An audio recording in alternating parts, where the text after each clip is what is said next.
जबर पर मबनी हरबे हैं, इनसे ये मुल्क आगे नहीं बढ़ेगा। इस मुल्क में इंतशार पंजाब के अंदर हुकूमती रवैये की वजह से पंजाब और वफाक में तो कहते हैं कि चोरी हुई है, तो खैबर पख्तूनख्वा में क्या हुआ है? वहाँ पे भी वही इंतजामिया थी, वही फौज थी। देखिए, खैबर पख्तूनख्वा में इन्होंने मखसूस हल्कों पे किया है। तैमूर झगड़ा साहब का हल्का आपके सामने है, पेशावर रैली और पेशावर की गिरदोनवा में बिल्कुल ये हुआ है, लेकिन वहाँ इतनी बड़ी वेव थी कि ये बेबस हो गए। लेकिन जहाँ ये कर सके वहाँ इन्होंने ज़रूर किया है। खैबर पख्तूनख्वा में थोड़ी सतह पर, और यहाँ पंजाब में भी आप देखिए इन्होंने करना इतना ही था कि हुकूमत अपनी मर्जी की कायम कर सके।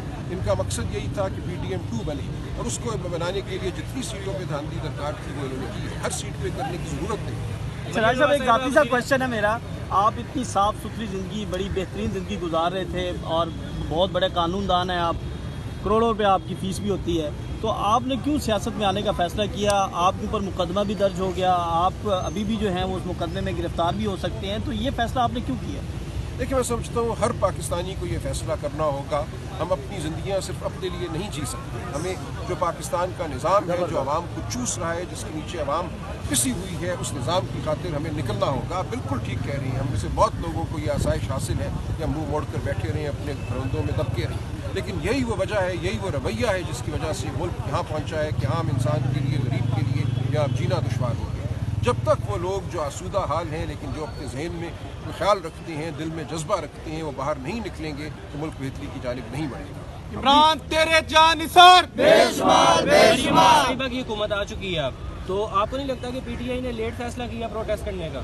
नहीं, ऐसा नहीं है। देखिए, ये आजकल की एक दिन की बात नहीं है, ये एक लंबा अमल है। हम समझते हैं इस अमल को जल्दी ख़त्म होना चाहिए। प्रोटेस्ट पहले से भी हो रहा था, पिछले हफ्तों में भी हुआ है, बीच में ये मामला आ गया असेंबलियों में और ख़वातीन की नशिस्तों वाला, वहाँ भी मैं समझता हूँ हमारे साथ ज़्यादती हो रही है, लेकिन ये अमल चलता रहेगा। हर ज़्यादती का जवाब दिया जाएगा और एहतजाज जारी। अच्छा, एक क्वेश्चन सर, इमरान रियाज को गिरफ्तार कर लिया गया है पाकिस्तान तहरीक इंसाफ का एहतजाज कवर करने के पादाश में। इमरान रियाज खान को ज़मान पाक का एहतजाज उन्होंने कवर किया था, उन्हें गिरफ्तार कर लिया, क्या कहते हैं? पुलिस पर हमला किया। देखिए, ये तो कोई जुर्म नहीं बनता कि एहतजाज कवर किया है इसलिए गिरफ्तार किया है। इससे तो बेहतर कोई करना पड़ेगा अगर उन्हें जुर्म बनाना है कोई। ये सरासर गैर आईनी बात है। मौलाना फजलुर रहमान ने हाथ लगा दिया, क्या किया उन्होंने? नून लीग के साथ बैठ गए हैं दोबारा।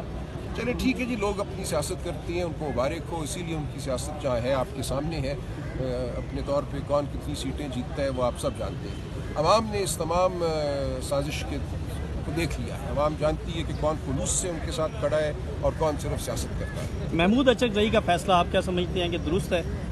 उसकी जगह उमर सरफराज चीमा बेहतर नहीं थे? कारकुनों की आवाज़ थी। ये सियासी मामला हैं, इस पर बहुत गुफ्तगू होती है, इस पर अक्सर दस्त में कुछ नहीं कह सकते। सर, अगर देखा जाए लाहौर के अलावा पंजाब के बाकी शहरों में प्रोटेस्ट हो रहा है, कुछ निकली है, लेकिन लाहौर में पुलिस ये जबर है, सिर्फ ये जबर जो है, क्योंकि लाहौर ज़ाहिर है पंजाब का दारुल हुकूमत है, यहाँ जितना कंट्रोल जितनी पुलिस मुयसर है और शहरों में नहीं है, तो सिर्फ यही फ़र्क है। ऐसा नहीं है कि लाहौर के अवाम जो है उनका रवैया कोई मुख्तलिफ है। लाहौर के अवाम उतने ही ज़ख्म खुरता है जितने कि कहीं और। सर, अवाम फिर इतना ये पहले जबर का माहौल देखा, इलेक्शन एक उम्मीद थी, उसके बाद अवाम फिर बहुत ज़्यादा मायूस हो जाएंगे। बिल्कुल मायूस ना हो, मायूसी एक गुनाह है। हमने इसी मुल्क में रहना है और इसी निज़ाम को हमने बेहतर करना है। हम अगर मायूस हो गए, हम खामोश हो गए, हम मुड़ गए, तो फिर आगे फलाह का कोई रास्ता नहीं रहेगा। फलाह जो है वो आवाम ही के ज़रिए आएगी, वो किसी अफलातून के ज़रिए नहीं आएगी। वो हम आम लोग ये इकट्ठे होंगे, तकाजा करेंगे तो इस मुल्क में बेहतरी होगी।